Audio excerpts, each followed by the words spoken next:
A Kiss for Jed is a film written by Barry Devlin of Horslips fame and myself. We basically set about to write a film that we hoped at one stage we'd bring in under the radar, a guerrilla movie that we'd run off and shoot over a long week in New York. It didn't quite work out that way. This is the little film that wouldn't die. It's had many ups and downs. But now, thankfully, gleefully even, as you said, it's getting a release starting May 18th across the country, so we're delighted with that. You mentioned the whole side of shooting in New York. Logistically, how do you go about shooting a movie in New York? You can't just go and start shooting willy-nilly, I presume. You need permits, you need... there's red tape to be sorted. How did you organise that? There is red tape. Actually, here's how we organised that. Joe Holmwood, who's our co-producer and production manager, got together with a man called Jed Dickerson in New York, and between them, they put together a crew second to none. And armed with that crew, including a gentleman called Tom Sexton, who looked after all the permits and made sure that we didn't manage to get ourselves arrested, or at least avoided most of the time getting in trouble with the authorities. We sat down in a massive pre-production moment and went through every place, every place we wanted to be and needed to be, and the places that we'd loved to have been but couldn't afford to be. And we set about it that way. I mean, the beauty of a low-budget film is, every penny counts, or you try and make every penny count. So an awful lot of work went into, as does in every film, whatever the budget, but a huge amount of pre-production work was done on this because we had to move really fast. I mean, that was the thing. We got to shoot in New York, but we got to shoot in New York for 15 days. Some films managed to spend 15 days on one shot. We had the whole film to do. 15 days in New York, 3 days in Dublin. How did the cast find it? I know it sounded like a tough task for the filmmakers, but for the cast, I mean, they had to be organised. They needed their lines in order and to keep the takes to a minimum.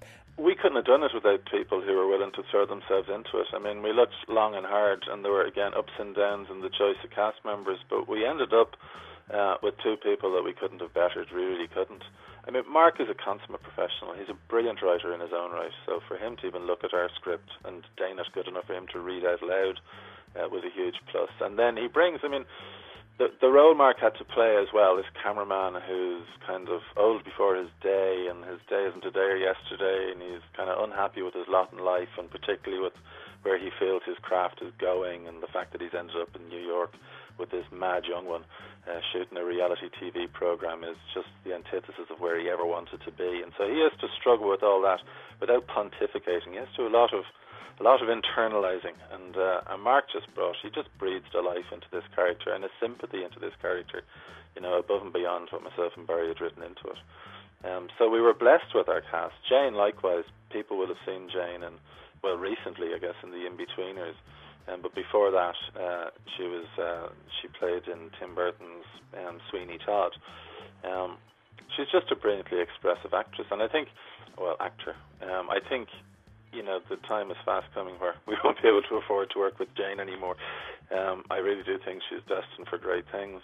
And then around them, we had Lee Arenberg, who, again, people might know from Pirates of the Caribbean, and more recently, anybody who has Apple TV will be able to see him in Once Upon a Time, where he plays the role of Grumpy, the dwarf. That series, I think, is coming to Irish television in the fall, as they'd say in America.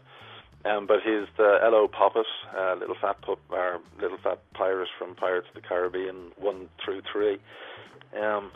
They were just, as character actors go, they brought everything to it. And, it's a very energizing place to work. New York is an exciting place. If you can't kind of get yourself up to work in New York, you possibly have a problem with your energy levels to begin with. And these guys didn't slack. They were hard days, they were long days, but they never let it go. And we did do more than one take if we had to, but we were moving at a pace because we also had to do that, and they never let me down, not once, not ever. Hello, Ray! Or should I say prisoner 90210? What's the story? What happened to our old friend, the Knock? So, what are you up to? Playing with your camera? Charming.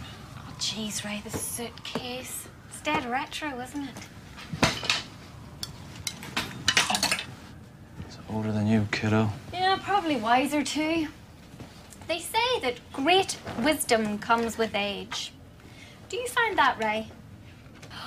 Ray! Do you take him to bed, Ray? I had a rabbit I took to bed, but it was when I was 6, and he hadn't a gun. My rabbit was called Jake. Does your little fella have a name? No, leave him down, please. You're not married, are you, Ray? What makes you think that? Just a hunch. It sounded like you had great fun, and the chemistry between Mark and Jayne is obvious on screen. I don't know, is it the age difference or what? But Jayne's character Orla is she's mad. She's like a Jack in the Box, basically, her character.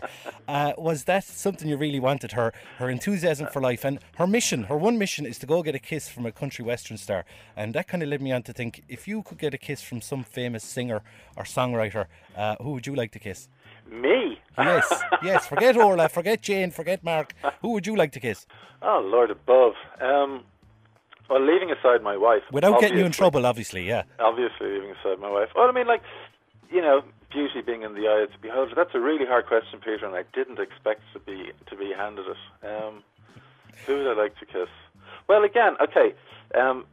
Taking Ray's dilemma in the course of this film, where he finds himself both appalled and horrified, and at the same time strangely attracted to this young girl. I mean, that is, you know, part of the chemistry is that, you know, that energy. You know, what's he going to do? How's he going to fall? How's he going to play this? And I'm getting further and further away from your question. But who would I like to kiss? Who would I like to kiss? God. Can I come back to you on that? Do think about it. We'll leave that for a right finish to the interview. Stepping away from the film itself, you've worked before on television and documentaries, and you've worked with some great artists and musicians. I mentioned that in the intro there, the likes of Rolling Stones, Neil Young, Foo Fighters, Garth Brooks, Reuben McIntyre and Norah Jones, and not forgetting the massive U2. Was it a big step up or a big change even to go into a feature film rather than a documentary style film?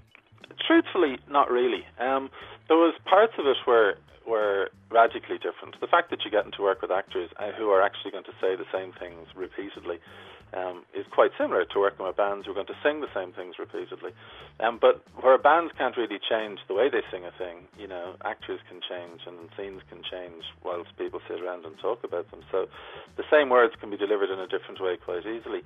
That kind of a dynamic was new to me, but it was the bit I was looking forward to the most, and it was the bit that was, in the end of the day, I think probably the most enjoyable. Working with a crew that size and with actors in that way on a project that was one project that everybody was concentrated on for that period of time I found that hugely enjoyable and hugely rewarding. It really was. Is it hugely different?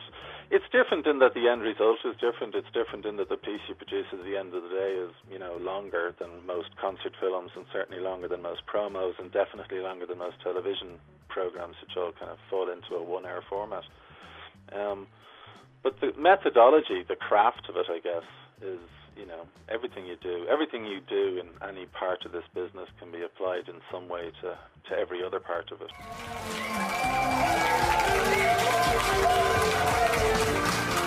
Your final question, Orla.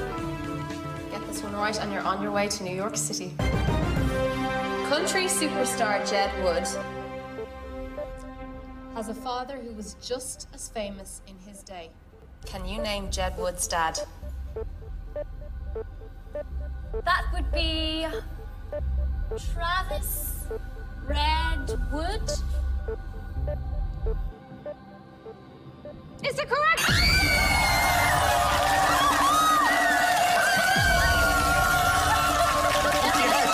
Yes, she's the man's winning. Okay, kick off the series with the certified mad young one, all right? Ladies and gentlemen, we have ourselves an episode. Excellent. Maurice, before I let you go, and I hope you're thinking about that superstar question too. No. I'm not gonna forget. But finally, almost finally, what can people expect when they go to check out your movie, A Kiss for Jed, next weekend? Well, I hope. I mean, we're blessed in that finally Brendan McCall, who's our distributor, found this film and really liked it. And what Brendan has said to me about it, which kind of rings true brilliantly well as well, is that he's selling this on as much in what it isn't as in what it is. And what it isn't is it isn't a CGI blockbuster. And in a cinemascape at this moment in time that's kind of crammed to the gills with CGI blockbusters, this is just a movie about people and about the the adventures and the misadventures that happen to a group of people who are put in a strange situation for a brief moment in time. So I love to think that people will go and be delighted at the quirkiness of our little film, and I hope they'll come away liking the characters as they've met and actually caring about what might happen to them, even if they don't know what that is. And I hope they'll be hugely entertained. That's what we wanted to try and do. That's what we set out to do. You know, we set out to create a bunch of people that people would like, and that's what it is. So I hope they'll laugh, and I hope they'll smile. I hope they'll wipe away a tear occasionally, and I hope they'll go home feeling like it was a worthwhile thing to have gone out in the first place. Well, Maurice, I'm sure they will. A Kiss for Jet out in cinemas next weekend. And Maurice, I don't know, do you want to answer that question or not? But I'll give you my. If you're going to get in trouble with your wife, I'll give you my one. Beyonce. Now, straight out there. Beyonce, that's pretty good. Yeah, I could see that. Yeah, I'd go with Beyonce too. Can I go with yours, or do I have You can if you want. Yeah, we won't mind. We'll stay safe. Yeah, mind you, we'll have Jay-Z after us, and that might not be a good thing. Yeah, and the little baby as well. Have you thought this through, Peter? Have you thought it through? No, probably not.